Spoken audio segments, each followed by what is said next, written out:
ప్రశ్నల వర్షం కురిపించారు అధికారులు. తమ దగ్గర ఆధారాలను చూపించి సుబ్బరాజును ప్రశ్నించారు అధికారులు. సుబ్బరాజు స్టేట్మెంట్ ని రికార్డ్ చేశారు. ఎప్పుడు కావాలంటే అప్పుడు విచారణకు హాజరయ్యేలా అందుబాటులో ఉండాలని సుబ్బరాజుకు ఆదేశాలు జారీ అయ్యాయి. డ్రగ్స్ అలవాటు ఉందా అని ప్రశ్నించిన అధికారులు గతంలో ఎప్పుడైనా తీసుకున్నారని ఆరా తీశారు. పూరితో ఉన్న సాన్నిహిత్యంపైన ప్రశ్నలు వేశారు. పూరి సహా సినిమా పరిశ్రమలో ఎవరైనా డ్రగ్స్ వాడుతున్నట్టు తెలుసా అని ప్రశ్నించారు. రేపు తరుణ్ను ప్రశ్నించనున్నారు అధికారులు.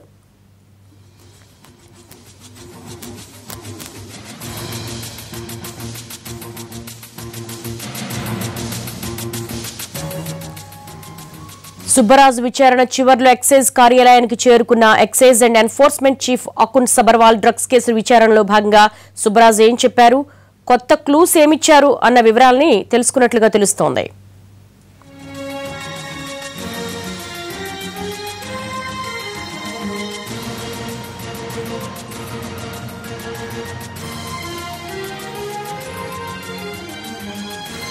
సుబ్బరాజు తమకు సహకరించారని అన్నారు ఎక్సైజ్ కమిషనర్ చంద్రబదన్. డ్రగ్స్ కేసులో నటుడు సుబ్బరాజు ఇవాళ సిట్ ఎదుట హాజరయ్యారు. సుమారు 6 గంటల పాటు అతన్ని ప్రశ్నించారు సిట్ అధికారులు. సుబ్బరాజు నుంచి కీలక సమాచారం రాబట్టామని అన్నారు చంద్రబదన్. ముఖ్యంగా కొన్ని కొత్త విషయాలు తెలిసినట్లుగా కూడా తెలిపారు ఆయన. వీటి ఆధారంగా కేసును మరింత లోతుగా దర్యాప్తు చేస్తామని వివరించారు.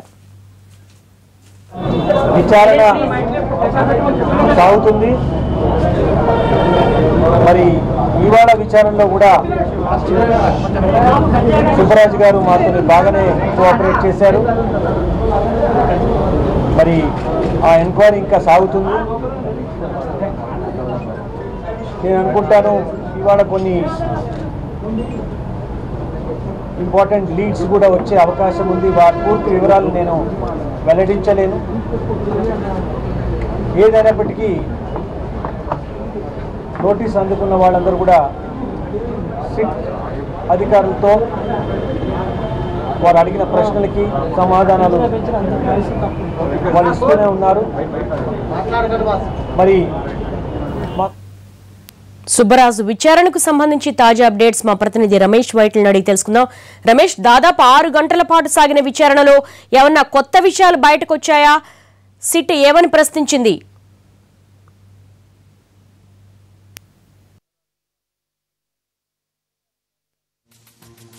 8 గంటల పాటు కొనసాగిన ఈ విచారణలో చాలా విషయాలు కూడా చర్చకు వచ్చినట్టుగా మనకు వస్తున్న సమాచారం. అయితే సుబ్బరాజు కొన్ని విషయాలు అంటే ముందస్తుగా ఫస్ట్ హాఫ్లో లంచ్ కంటే ముందు అతను ఎలాంటి విషయాలు కూడా రివీల్ చేయనప్పటికీ సెకండ్ హాఫ్లో మాత్రం పూర్తి స్థాయిలో అన్ని విషయాలు రివీల్ చేసినట్టుగా మనకు సమాచారం వస్తుంది. అంతేకాకుండా అతను తనకు బూరికి మధ్య ఉన్న సంబంధాలు, కెల్విన్కి తనకు ఉన్న పరిచయాలు కావచ్చు, ఈవెంట్ మేనేజర్గా కెల్విన్ పరిచయం జరిగిన తిథం కావచ్చు, లేకుంటే నిన్న శ్యామ్కే నాయుడు ఏ విధంగా అయితే కన్ఫ్యూజ్ చేశాడో ఇప్పుడు సుబ్బరాజు కూడా అదే మాదిరిగా కన్ఫ్యూజ్ చేయడం జరిగింది.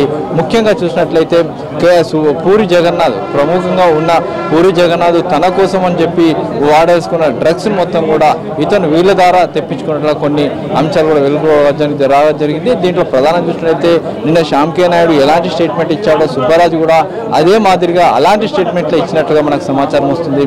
తనకు ఈ డ్రగ్స్ దాంతో ఎలాంటి సంబంధం లేదు, కేవలం తన సంబంధించిన సెల్ ఫోన్స్ కావచ్చు, తన సంబంధించిన వ్యవహారం కావచ్చు పూరి మనుషులు వాడుకొని వాళ్ళు కెల్విన్ ద్వారా డ్రగ్స్ తెప్పించుకున్నారని చెప్పి ఈ సుబ్బరాజు చెప్పినట్లుగా సమాచారం వస్తుంది. అయితే దానికి సంబంధించిన పూర్తి ఆధారాలు ఈ సుబ్బరాజు దగ్గర లేకపోయినప్పటికీ దానికి సంబంధించి నిన్న మొన్న ఏదైతే సిట్ అధికారులు ఏదైతే సేకరించిన వివరాలు ఉన్నాయో దాన్నన్నింటినీ కూడా అటు సుబ్బరాజు ముందు పెట్టి అధికారులు పూర్తి స్థాయిలో విచారణ జరపడం జరిగింది. మరోవైపు చూసినట్లయితే దీంట్లో కొన్ని కొత్త విషయాలకు సంబంధించి ఏదైతే రావడం జరిగిందో అటు పూరి జగన్నాథ్ సంబంధించి సెల్ ఫోన్ ఏదైతే ఇంటర్నేషనల్ రోమింగ్ ఉన్న సెల్ ఫోన్ ఒకటిని అతను వాడడం జరిగింది. అయితే ముఖ్యంగా బ్యాంకాక్లో తీసుకునే సెల్ ఫోన్ని, సిమ్ కార్డ్ని అతను ఇక్కడ డ్రగ్స్ కోసం వాడినట్లుగా బయటపడింది. దానిపైన కూడా కొంత విచారణ కొనసాగినట్లు తెలుస్తుంది.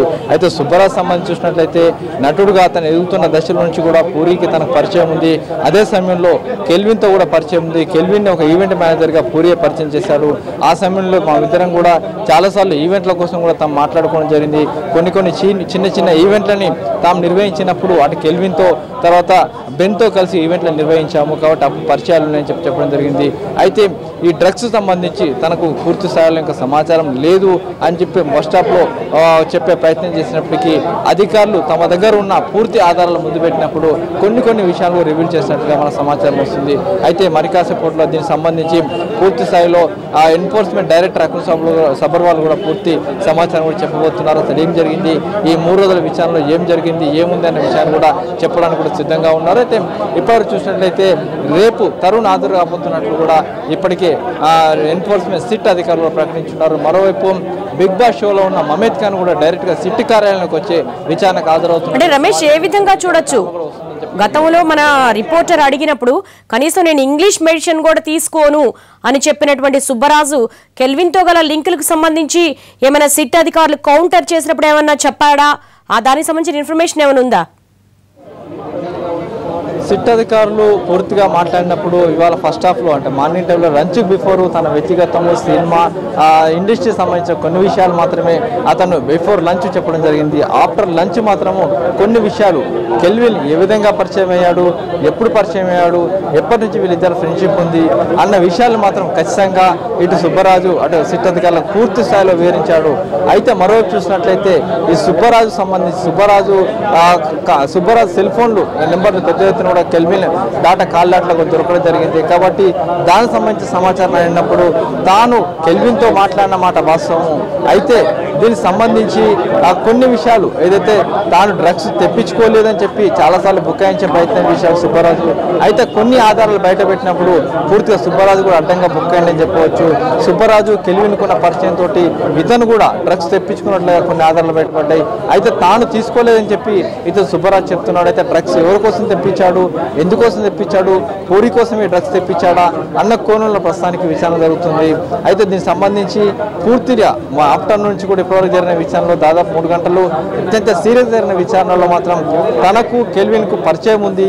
అయితే కెల్విన్ దగ్గర నుంచి డ్రగ్స్ అనేది వచ్చాయి అని నేను మాత్రం వాడలేదని చెప్పి పదే విషయాన్ని మాత్రం సుబ్బరాజు అటు చిత్త అధికారులు రమేష్ ఏ విధంగా చూడొచ్చు, డైరెక్టర్ పూరి జగన్నాథ్ ని సెంటర్ పాయింట్ చేసి మనం పూరి విచారణ జరిగినప్పుడు సిట్ అధికారులు కౌంటర్ చూస్తే 8 గంటలు విచారణకు సంబంధించి రికార్డింగ్ ఎవిడెన్స్, అలాగే శ్యామ్ కే నాయుడు, ఇప్పుడు సుబ్బరాజు, మొత్తం ఈ ఎపిసోడ్ మొత్తం చూస్తుంటే పూరి జగన్నాథ్ ని సెంటర్ పాయింట్ చేసే సిట్ విచారణ కొనసాగుతున్నట్టుగా మనం భావించవచ్చా?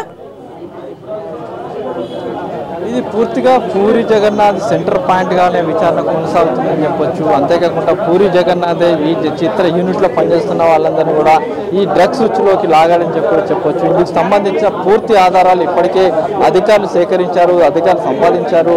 పూరికి అగనిస్ట్గా చాలా ఆధారాలను ఇప్పటికే సేకరించగలిగారు. పూరి కావాలని ఉద్దేశపూర్వకంగా శ్యామ్ కే నాయుడు ఇరికిచ్చాడు, ఇప్పుడు సుబ్బరాజు ఇరికిచ్చాడు అన్న విషయాన్ని కూడా ప్రస్తుతానికి తేటతల్లమైంది. అంతేకాకుండా ఈ విషయంలో ఎప్పుడైనా సరే డ్రగ్స్ వ్యవహారం వెలుగులోకి వచ్చినప్పుడు తాను ఇరికిపోతానని చెప్పి ముందుగానే ఊహించిన పూరి మొత్తానికి వీళ్ళందరినీ ఈ ఉచ్చులోకి లాగేసి తను సేఫ్గా బయటపడాలని ప్లాన్ చేస్తారు. అయితే అతని దగ్గర ఉన్న ఇంటర్నేషనల్ రోమింగ్ ఉన్న సిమ్ కార్డు అతన్ని పూర్తిగా పట్టించిందని చెప్పవచ్చు. ఆ సిమ్ కార్డే పూర్తిగా ఇప్పుడు కీలకమైన ఆధారం. ఆ సిమ్ కార్డు ద్వారా కెల్విన్తో మాట్లాడాడు, కెల్విన్ నుంచి డ్రగ్స్ తెప్పించుకున్నాడు. అంతేకాకుండా కొన్ని పార్సల్స్ డార్క్ నెట్లో ఉంచి కొన్ని పార్సల్స్ కూడా అతను శ్యామ్ కే నాయుడికి తెప్పించుకున్నాడు. అతని దగ్గర నుంచి పూరి తన ఇంటికి తెప్పించుకోవడం జరిగింది. అదే మాదిరిగా సుబ్బరాజు దగ్గర నుంచి కూడా అదే మాదిరి కూడా డ్రగ్స్ని వేరే వాళ్ళ ద్వారా సుబ్బరాజు దగ్గర చేరుకోవడం, సుబ్బరాజు నుంచి పూరి దగ్గర చేరుకోవడం, ఇలా ఒక సైకిల్ మాదిరిగా సుబ్బరాజు, శ్యామ్ కే నాయుడు, పూరి ఇలా ఒక త్రియాంగిల్లో డైమెన్షన్లో పూర్తిగా ఈ డ్రగ్స్ పూరి వద్దకు చేరినట్టుగా కొంత సమాచారం ఉంది. దీనికి సంబంధించి ఆధారాలు కూడా సేకరించడం జరిగింది. ఈ ఆధారాలన్నింటికీ క్రోడీకరిస్తే కేవలం పూరి టార్గెట్ పూర్తిగా పూరి దీంట్లోనే పూరికి సెంటర్ ఆఫ్ పాయింట్లోనే విచారణ జరిగినట్లుగా మనకు తెలుస్తుంది. పూరికి సంబంధించి పూర్తి ఆధారాలను ఇప్పటికే అధికారులు సేకరించారు. తదుపరి చర్యలు కూడా తీసుకోవడానికి కూడా అధికారులు సిద్ధపడుతున్నారు. అంటే రమేష్, మనం సిట్ అధికారుల విచారణ తీరును మనం ఏ విధంగా విశ్లేషించవచ్చు? అంటే ఆఫ్టర్నూన్ వరకు ఒక రకంగా వాళ్ళు క్వశ్చనీర్ ఉంటుంది, ఆ తర్వాత నుంచి కెల్విన్ ఎవరో మాకు తెలియదు అంటున్నారు, కానీ ఎవిడెన్స్ ప్రూఫ్స్ తీసేసరికి ఈవినింగ్ కల్లా వాళ్ళని కమిట్ చేయిస్తున్నారు. సో వాళ్ళ విచారణ తీరు ఏ విధంగా ఉంటుంది? సిట్ దగ్గర కూర్చున్నప్పుడు వాళ్ళు అడిగే ప్రశ్నల తీరు ఏ విధంగా ఉంటుంది? ముందస్తుగా సిట్ విచారణ కేవలం ఎవరికైతే నోటీసులు ఇచ్చారో నోటీస్ ఇచ్చిన వాళ్ళు వచ్చిన తర్వాత వాళ్ళు చెప్పుకునేది NDPS యాక్ట్ 67 ప్రకారం వాళ్ళు తప్పనిసరిగా తమ వాదాన్ని సిట్ ముందు వినిపించుకోవాల్సి ఉంటుంది.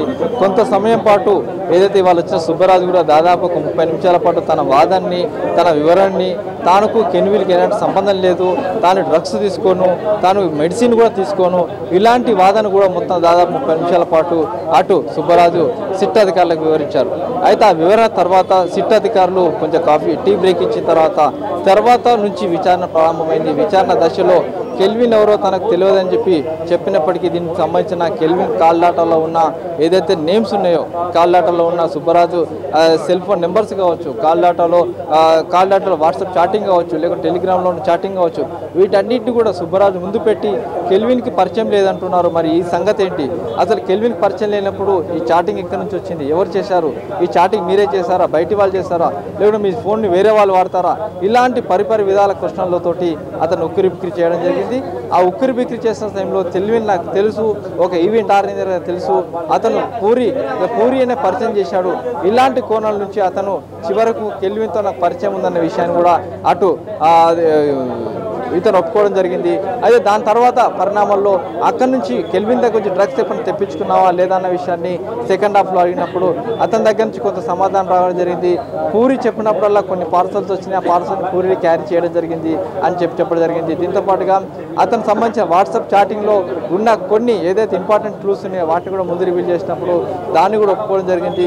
ఏదైనప్పుడు దాదాపు 8 గంటల పాటు జరిగిన క్వశ్చన్లో పూర్తిగా కెల్విన్ తనకు పరిచయం ఉంది, ఈవెంట్ ఆర్గనైజర్ కావచ్చు, డ్రగ్ పెడ్లర్గా తనకు పరిచయం ఉందని చెప్పి అటు సుబ్బరాజు ఒప్పుకున్నాడు. దీని మీద అధికారులు తదుపరి చర్యలు ఏం తీసుకుంటారన్నది కూడా వేచి చూడాల్సిన అవసరం. అంటే రెగ్యులర్ ప్రాసెస్ లో భాగంగానే బ్లడ్ శాంపిల్స్ తీసుకున్నారా? సుబ్బరాజు నుంచి కూడా నార్కటిక్ అధికారులు అక్కడికి చేరుకున్నారా?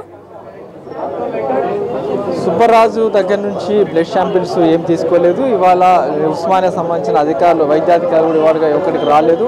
సుబ్బరాజు నుంచి ఎలాంటి బ్లడ్ శాంపిల్స్ కూడా సేకరించలేదు. అతన్ని బ్లడ్ శాంపిల్స్ కావాలి లేదా అన్న విషయాన్ని కూడా అధికారులు అడగలేదు. ఇక్కడికి వేరే అధికారులు కూడా ఇవ్వలేదు. కేవలం పూరికి సంబంధించిన విచారణ జరుగుతున్న సమయంలో NCB అధికారులు, నార్కటిక్ కంట్రోల్ బ్యూరో, కేంద్ర ప్రభుత్వ సంస్థలో నడిచే నార్కటిక్ బ్యూరో, కంట్రోల్ బ్యూరో అధికారులు మాత్రం ఇక్కడికి వచ్చి కొంతసేపు కేసు తీరుతెన్నులు, విచారణ సమయ తీరుతెన్నులు తెలుసుకోవడం జరిగింది. ఈరోజు మాత్రం కేవలం సిట్టు ఉన్నతాధికారిగా ఉన్న శ్రీనివాసరావు, శీలం శ్రీనివాసరావు, మరొక ఇన్స్పెక్టర్, ఈ ముగ్గురు కలిసి ఇతను సుబ్బరాజు దాదాపు 8 గంటలు ప్రశ్నించారు. ఈ 8 గంటల పూర్తి వివరాలు తెలుసుకోవడం జరిగింది. అయితే మరికాసేపట్లో ఎన్ఫోర్స్మెంట్ డైరెక్టర్ అకుల్ సుబ్బరావు కూడా మీడియాతో మాట్లాడి పూర్తి వివరాలు కూడా వెల్లడించబోతున్నారు. అంటే ఫైనల్ గా బ్రీఫ్ గా చెప్పండి. ఎక్సైజ్ కమిషనర్ చంద్రవదన్ ప్రత్యేక ప్రశ్నావళి సిద్ధం చేశాము, సుబ్బరాజును ప్రశ్నించే దాంట్లో ఒక కొత్త ప్రశ్నలు యాడ్ చేశామని అంటున్నారు. అంటే ఈ 2 రికార్డ్స్ ని పూరి జగన్నాథ్ అండ్ శ్యామ్ కే నాయుడు వాంగ్మూలాన్ని తీసుకున్న తర్వాత వీటిలో మార్పులు చేస్తుంటారా? ప్రత్యేక ప్రశ్నావళి అంటే ఎలా ఉంటుంది? దీంట్లో ఒక ఇంపార్టెంట్ విషయం మనం చెప్పాల్సి ఉంటుంది. ఎందుకంటే పూరి జగన్నాథ్ ప్రశ్నించినప్పుడు అతనికి సంబంధించి అతని ప్రొడక్షన్లో పనిచేసిన ఎవరైతే ఉన్నారో వాళ్ళందరి డాటాని తీసుకోవడం జరిగింది. వాళ్ళకు ఇప్పుడైతే నోటీసులు అందుకున్న పూరి ప్రొడక్షన్లో పనిచేసిన 6 ఉన్నారు. సుబ్బరాజు, రవితేజ, మమేద్ ఖాన్, చార్మి, ఒక శ్యామ్ కే నాయుడు, వీళ్ళందరూ కూడా పూరి ప్రొడక్షన్లో పనిచేశారు. కాబట్టి వీళ్ళకి సంబంధించిన డాటాని పూరి దగ్గర నుంచి తీసుకోవడం జరిగింది. వీళ్ళకున్న పరిచయాలు తీసుకోవడం జరిగింది, కెల్విన్తో ఉన్న పరిచయాలు తీసుకుంది, దానికి సంబంధించి ఒక ఎవిడెన్స్ కలెక్ట్ చేస్తారు. ఆ తర్వాత శ్యామ్ కే నాయుడు దగ్గర నుంచి కొంత ఎవిడెన్స్ కలెక్ట్ చేశారు. ఆ తర్వాత సుబ్బరాజు దగ్గర నుంచి కొంత ఎవిడెన్స్ కలెక్ట్ చేశారు. వీటన్నిటి కలెక్ట్ చేసిన సమయంలో ప్రత్యేకంగా కెల్విన్తో ఉన్న పరిచయాలు, పూరితో ఉన్న పరిచయాలు, శ్యామ్ కే నాయుడుతో ఉన్న పరిచయాలు, వీటన్నిటిని క్రోడీకరించి ఒక డిఫరెంట్ స్థాయిలో సుబ్బరాజుని ప్రశ్నించడం జరిగింది. పూర్తిగా ఇరికిన పెట్టే విధంగా సుబ్బరాజుని ప్రశ్నించారు. పూర్తిగా ఈ కేసులో ఒక కన్ఫెషన్ ఇచ్చే విధంగా, అంటే నాకు కెల్విన్ తెలుసు, నాకు పూరి వ్యక్తిగతంగా నాకు డ్రగ్స్ ఇచ్చాడు అన్న లెవెల్లో పూర్తిగా విచారణ కొనసాగినట్లు మన సమాచారం వస్తుంది. దీంట్లో సుబ్బరాజు ఇచ్చిన స్టేట్మెంట్ పూర్తిగా కీలకం కాబోతుంది. ఎందుకంటే సుబ్బరాజు శ్యామ్ కే నాయుడు నిన్న దాదాపుగా కన్ఫెస్ చేసి పూరికి సంబంధించిన ఏదో పార్సల్స్ ఇచ్చానని కూడా పేర్కోవడం జరిగింది. ఈ రోజు కూడా అదే తరహాలో పూరికి సంబంధించిన వ్యవహారాలు కావచ్చు, పూరికి సంబంధించిన డ్రగ్ వాడకంగా సంబంధించి కావచ్చు, పూర్తి వివరాలు కూడా సుబ్బరాజుని కూడా సేకరించారు. ఈ పూర్తి విచారణ దశలోనే పూర్తి డిఫరెంట్గా క్వశ్చన్ తయారు చేసి అతన్ని విచారించారు. దాదాపు 8 గంటల పాటు సిటీ చీఫ్గా ఉన్న శ్రీనివాసరావు ప్రశ్నించి చాలా వివరాలు సేకరించగలిగారు. All right Ramesh, thank you.